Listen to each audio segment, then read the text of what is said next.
for this little mini lab, you're gonna get into your lab groups. All you're gonna have is a ruler, a meter stick, I should say. Um, no stopwatches. You're not gonna time it. It's your reaction time is quick enough that it's would be rather quick to even get an accurate reading on a stopwatch. So we're gonna use a calculation. We're gonna calculate it using a free fall problem. We're gonna drop something and see how long it takes you to react to catch it by measuring the distance it falls. So you're gonna take this is going to be awful. You're going to take your hand. That's your hand. Um, and you're going to take the meter stick, like I said. You're going to put it, you're going to have someone else, another group member, put it between your thumb and pointer finger. It doesn't really matter what finger.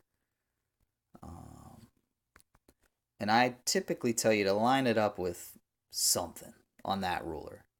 So my picture is not to scale, but let's say we lined it up with the 50 centimeter mark, and you just hold it there.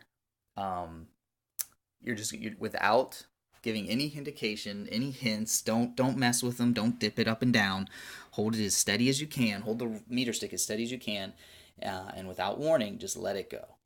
Now that person's gonna close their hand around it and catch it. So let's say they catch it. What do we want to say? The 65. I'm just making up numbers, but I already worked them out. So let's say 65 centimeters. So how are we going to get time from this? You drop this ruler. They started at the 50 centimeter mark and caught it at the 65 centimeter mark, and we are trying to find time. So what do we have?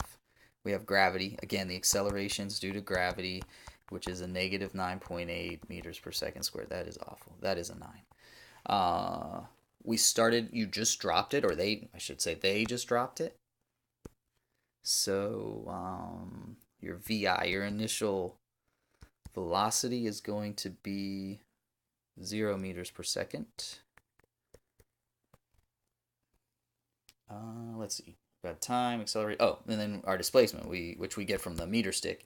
You started at 50 and caught it at 65. So for that, that's a change of 15 centimeters. We need that in meters though, because everything else is in meters. So that's 0.15 meters. And since it fell 0.15 meters, it should be a negative. We do not have the final speed at which you caught it at, so we should just use an equation that doesn't have, the VF.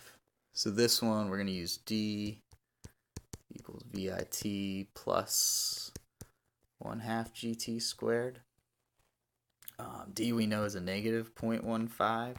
VI is 0. 0 times anything is 0 plus 1/2 negative 9.8. And we are going to solve for T. So keep this simple. Divide both sides by a negative 4.9. You're going to get T squared equals whatever. The negatives are going to cancel out because you can't take the square root of a negative. If you do find you're trying to take the square root of a negative, something's wrong. We're dealing with real numbers here. Since it's a realistic situation, we shouldn't have an imaginary number going on. So 15.15 divided by 4.9, take the square root of it. We get a reaction time. This is rather quick, but I did make this up. It's not impossible. Of 0.17 seconds. And you can look this up. I'd say the average reaction time is around like 0.25, 0.3 seconds, somewhere in that area.